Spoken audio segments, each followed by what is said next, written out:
Salut tout le monde. Aujourd'hui, on va expliquer le for loop, euh, les nested loop. Nested loop, ça veut dire un for loop. Et dans le for loop initial, il y a deuxième for loop ou troisième, dépendamment. Donc, on va commencer par ce que nous voulons avoir, c'est que, imaginez par exemple, vous avez un cinéma et vous voulez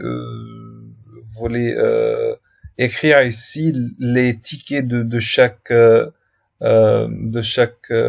hall de cinéma. Donc, imaginez que vous avez trois salles et deux films. Par exemple, les Intouchables et les Visiteurs, les Intouchables, c'est un film que j'ai aimé beaucoup. Donc, euh, ici, on a Batman et on a Fast and Furious. Donc, on a trois salles. La première salle, deuxième salle et troisième salle. Et la même chose pour le film de Fast and Furious. Donc, on veut écrire ça, le ticket numéro 1 de salle numéro 1 et ticket numéro 1 de salle numéro 2, ainsi de suite. Donc, première des choses, on veut juste écrire les noms des films. Donc, on a par exemple un string qui s'appelle First Movie et le film s'appelle Les Intouchables, le second movie et il s'appelle Les Visiteurs. Donc, on a un function and on va assigner les deux, on va donner les deux variables dans ce function. Donc, on va tout d'abord avoir les noms de ces deux films.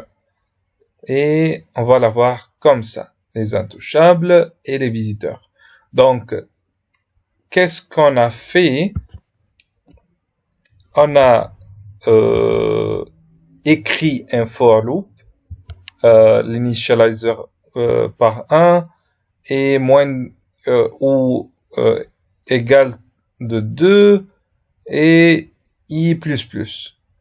Donc, si le i est égal à 1, il va faire ce code. Sinon, il va faire ce code. Donc, dans le premier loop, il a fait first movie, which is les Intouchables. Donc, il a fait ces deux lignes. Et après ça, dans le deuxième loop, il a fait ce code-là. Donc, on a ça. Bon, maintenant, on veut ajouter les salles. Donc, on veut ajouter 3 salles avec chaque film.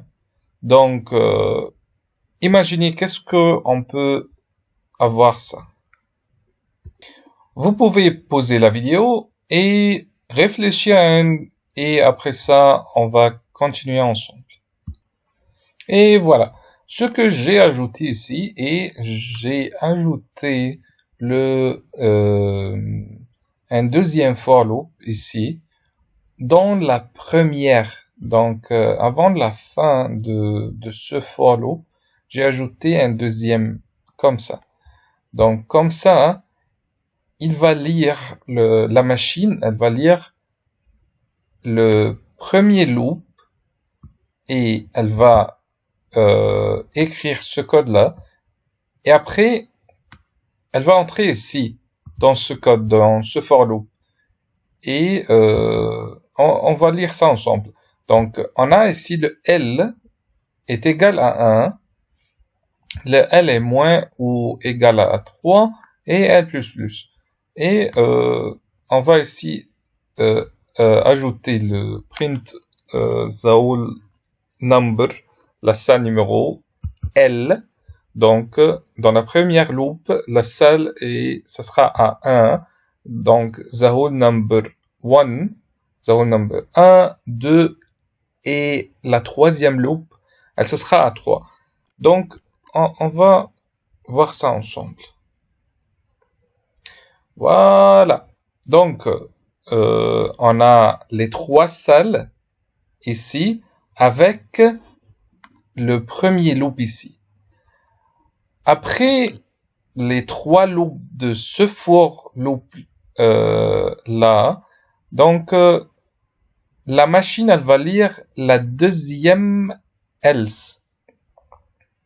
Donc elle va entrer ici else parce que on a ici le 1 et le 2. Donc on a 2 loops. Donc dans la deuxième, elle va entrer ici avec le second movie ou les visiteurs, donc comme ça, avec le visiteur, et après les 3 loops de salle numéro 1, 2 et 3. Donc, ce qu'on veut avoir après ça, c'est que on va avoir les tickets de chaque salle. Je veux écrire un code qui me donne, par exemple, 5 tickets pour chaque salle. Donc, la salle numéro 1 est 5 tickets. La salle numéro 2 est 5 tickets, ainsi de suite. Donc, imaginez, qu'est-ce qu'on peut faire ça? Poser la vidéo et retourner encore. Et bienvenue encore. Donc, ce que j'ai ajouté, c'est un troisième loop dans ce part-là. Donc, j'ai ajouté un for loop avec un initializer de k. Donc, k est égal à 1. K est moins que ou égal à 5. Donc, on a comme ça le 5 tickets et k++. Comme ça, je vais avoir cette phrase-là. The ticket number K, ce qui est dans le first tour est 1. Donc comme ça, on va l'avoir comme ça. Donc ce ticket numéro 1 de salle numéro 1, n'importe quoi. Donc the ticket K, donc le premier loop, of salle numéro L, le premier loop, et n'importe quoi.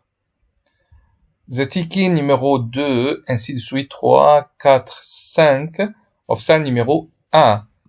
Après les 5 loops, on va avoir le deuxième loop de L.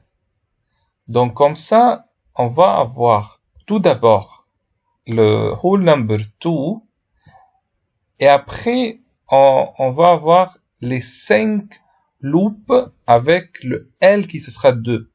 Donc ticket numéro 1 et L ce sera 2.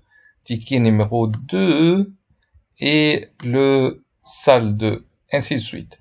Après ça, le loop ici, on va retourner dans ce loop là pour avoir le troisième salle.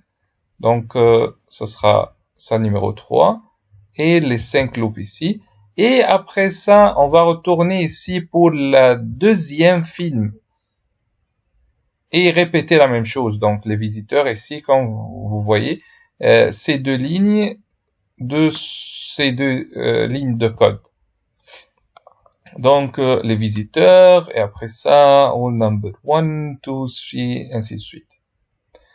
Donc, j'ai un bonus pour vous. Je veux remplacer ça par un nom dynamique.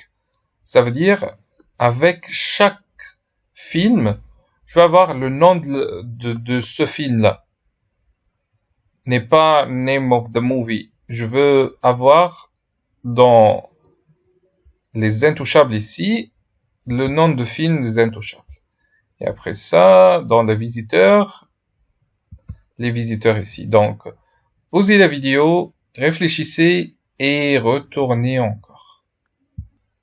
Et voilà. Donc, ce que je propose, c'est que on ajoute un string et on l'appelle name of the movie ici. Et après, je veux assigner le nom de film dans ce string-là pour chaque loop. Ça veut dire, ici, si la machine entre dans ce part-là et elle commence de lire le code, donc ça sera name of the movie est égal à first movie, le premier film. Donc, comme ça. Après, dans ce loop-là, le name of the movie, ça sera égal à second movie. Et voilà, donc second movie. Et comme ça, on peut facilement mettre ça comme un variable. Donc, ça sera name of the movie avec le premier loop first movie and deuxième loop second movie, et ça sera comme ça. Voilà. Allez. Et voilà. Donc, on a dans les intouchables, on a le nom de movie des intouchables, et les visiteurs, on a des visiteurs movie. Ça me fait plaisir de faciliter la tâche pour vous. Si vous avez n'importe quelle question, ajoutez-les dans les commentaires, et à la prochaine.